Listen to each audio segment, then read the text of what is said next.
In this video, I'll show you how to join voice chat only servers in Roblox. First, open an internet browser on your device.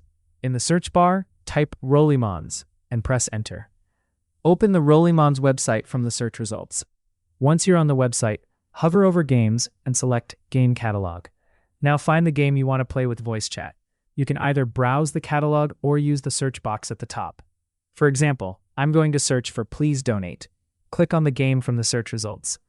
Next, scroll down until you find the Places section. Click on it to view available servers and game locations. Look for servers that support voice chat. Once you find one, click View on Roblox. This will open the Roblox page for that voice chat server. Now simply click the play button to join the server. If your Roblox account has voice chat enabled, you'll be able to use voice chat with other players in that server. And that's it. That's how to join voice chat only servers in Roblox. If you found this guide helpful, then please consider subscribing and liking the video.